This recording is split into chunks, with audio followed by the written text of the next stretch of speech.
All right, welcome to the weekly wrap only on KENS 5 Plus. I'm your host, Simone Simpson. Let's get to your biggest stories of the week. At number 5, the TCU Horned Frogs are celebrating after winning the Alamo Bowl game. They were the underdogs against the USC Trojans in their matchup at the Alamo Dome. TCU rallied past the 16th ranked USC 30-27 in overtime. Quarterback Ken Seals threw for 258 yards and the game-winning touchdown there, finding running back Jeremy Payne on 3rd and 20 for the walk-off score. Seals earned offensive MVP honors as the Horned Frogs finished the season 9-4. At number 4, an update on a Texas man in his quest to become the state's tallest cop. 24-year-old Jordan Wilmore recently completed police academy in the Houston area, but failed the state peace officer exam, listen to this, by one single point. NBA legend Shaquille O'Neal is showing him support. He's even going as far as sponsoring his next attempt at the police academy.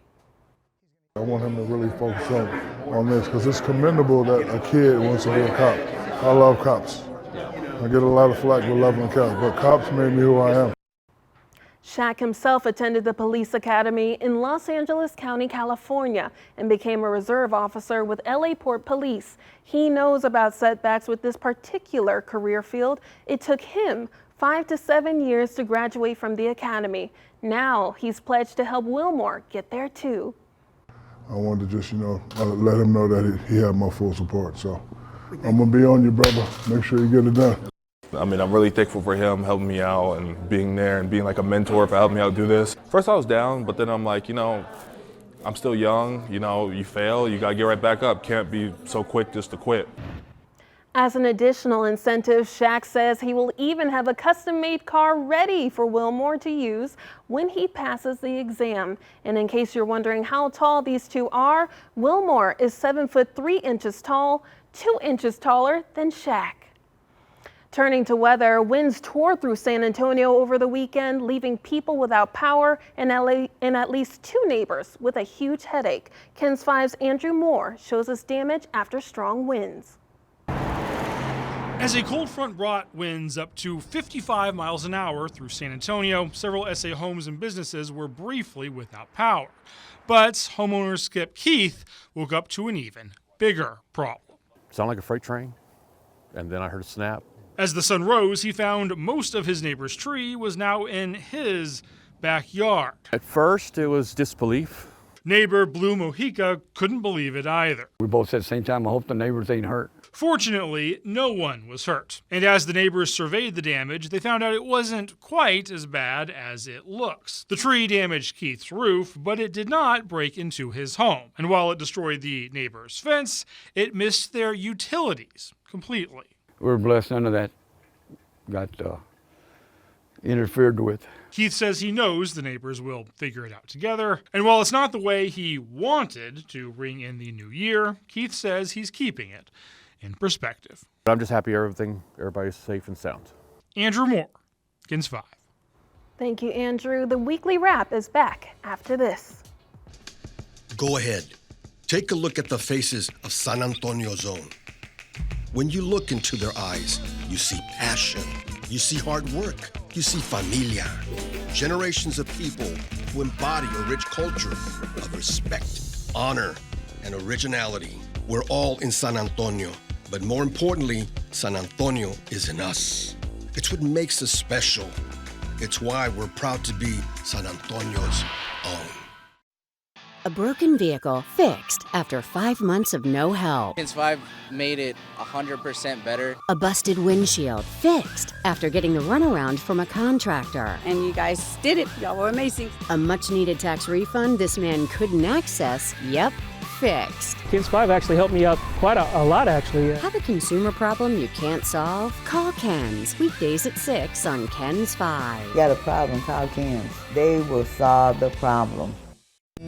My name is Sue Kalberg, and I am a journalist for KENS 5 for 22 years. I think it's been an awesome privilege to be able to work in the town that I grew up in. My uncle, Rex Stanley, was the very, very, very, very first guy hired at KENS 5. From the beginning, I said, you didn't get paid for that. Let me in. It fills my heart to be a part of the Ken's family because the Ken's family is the San Antonio family. I am San Antonio's own Sue Kalberg.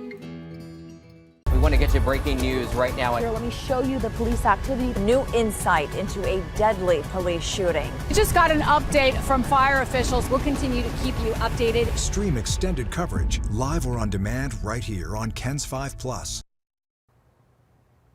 Welcome back. At number 3, new laws are going into effect across Texas this year.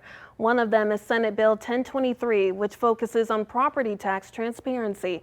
Agencies at the local level must use electronic forms to calculate tax rates, and each rate must be linked back to underlying appraisal and tax documents. This makes it easier for homeowners to verify and challenge their property tax bills. House Bill 149 creates rules for how artificial intelligence can be developed and used.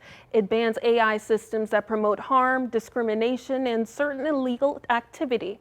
The law also limits government use for things like surveillance, and it creates an AI sandbox where developers can test new AI systems safely before they're used in the real world. At number 2, health experts are keeping a close eye on the flu, with cases rising across the country right now. Things are so dire in New York. Health officials say they haven't seen this many flu cases in nearly 2 decades. The numbers reported here in Texas are not as bad, but doctors say right now is when you should protect yourself and get vaccinated. It is not too late to get your flu vaccine. It does take about 10 to 14 days after you get the vaccine for it to begin to work. So there really shouldn't be any cause for delay because we're still not even ramped up. So even though we are seeing cases escalating, we don't expect to hit that peak until probably January or February. Doctors say this year's flu strain is more severe. The CDC has reported over 4.5 million cases and 1,900 deaths so far this season. And many of us have set New Year's resolutions. And as KENS 5's Jeremy Baker reports, many of those goals for 2026 focus on your body, starting with your diet and lifestyle. We've all heard the phrase, you are what you eat. And since we do a lot of eating around the holidays, now is the time to think about what you're putting in your belly, because it not only affects your stomach, but the rest of your body too. Probably the relationship has to do with hormones in the gut. And these hormones are also affected by the gut microbiome. The gut microbiome is made up of fungi, viruses, and bacteria that are inside our intestines, and you're in control of all of them. They actually modulate these hormones based on how they're feeling as well, and we can help modulate that based on our diet, what we eat. A 2023 survey from Forbes Health One poll looked at 1,000 adults in the U.S. and attitudes surrounding making resolutions. It found that 32% of people cited improved diet as a top resolution, with about the same percentage, or 34%, saying their goal was to lose weight. A good New Year's resolution would be to eat more fiber, less omega-6 fats, and more healthy fats. That would include fatty fish, eggs, milk, yogurt, and many nuts like walnuts. Experts say to start the new year off right, focus on connections with people, not food, and when adjusting your diet, make your goals attainable. As we know, those small changes add up to big results. So just a small tweak and change right now can actually lead to even greater success. For more information about the gut-brain connection and starting the new year off with a healthy diet the right way, head to this story on KENS5.com. In the studio, Jeremy Baker, KENS 5. Thank you, Jeremy. Stick with us. We'll be right back. Go ahead. Take a look at the faces of San Antonio Zone. When you look into their eyes, you see passion, you see hard work, you see familia, generations of people who embody a rich culture of respect, honor, and originality. We're all in San Antonio, but more importantly, San Antonio is in us. It's what makes us special. It's why we're proud to be San Antonio's own. talked to this police officers, and she told me to call KENS 5. Every week, KENS 5 is looking out for San Antonio's own. The next day after you left, they sent a professional AC guy, and my AC is working now. If you've been wronged by someone, It was shocking. Clearly, something went wrong. or a business, I couldn't believe it was happening. just call KENS. Weekdays at 6, only on KENS 5. I got my vehicle back. I'm rolling again, so call KENS 5 to help you if you need help too. Born and raised on the northwest side of San Antonio, Texas. Generations of my family have been from this part of Texas. I have Fiesta roots, I have Spurs roots, I have Texas Fighter roots. Played basketball at Clark. Basketball was a huge part of my life for 16 years. My comfort dish, a plate of chilaquiles with salsa verde. I grew up watching KENS 5. I am who I am because of this beautiful city. I hope that they can find a sense of pride knowing that their creation is helping deliver them the most important news of the day. I'm Alicia Nieves, and I'm proud to be from this beautiful city. If you want a meal that will make you say, So good! that is fantastic, catch Neighborhood Eats, where we find the best local restaurants. Streaming now on KENS 5 Plus. Now to this week's Quick Hit with Meredith Haas on how scientists are catching the flu and reversing Alzheimer's. Scientists are finding that they may be able to reverse Alzheimer's. This new study is being done with mice. They're restoring this kind of balance that can reverse damage being done that advances Alzheimer's. And you'd think every species on Earth would have been found by now, but that's not true. Apparently, scientists are finding 16,000 new species every year. This is showing that the world is more complex than we realize. There's more biodiversity across animals, plants, fungi, and beyond.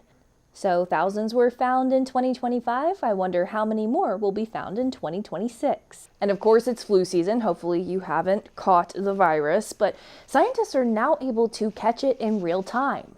This groundbreaking imaging is showing researchers how to, quote, grab the virus as it searches for wherever it wants to go, maybe its best entry point.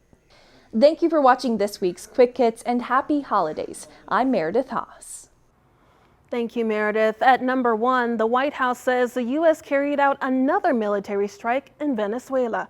President Trump claims the target was a dock area that is used by drug traffickers. The Pentagon has confirmed at least 30 other strikes in Venezuela targeting alleged drug boats. However, U.S. officials have released few details and no public evidence about this latest strike inside Venezuela. The president says the action is part of his effort to stop illegal drugs from entering the United States.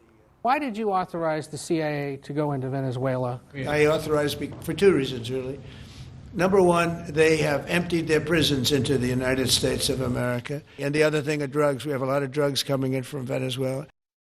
The Venezuelan government has not acknowledged this latest attack. In recent weeks, the U.S. has increased pressure on Venezuelan President Nicolas Maduro. U.S. officials say a large American military force is currently operating in the Caribbean, including thousands of troops. And thanks for joining us for this week's episode of the Weekly Wrap on KENS 5 Plus. We'll see you next week.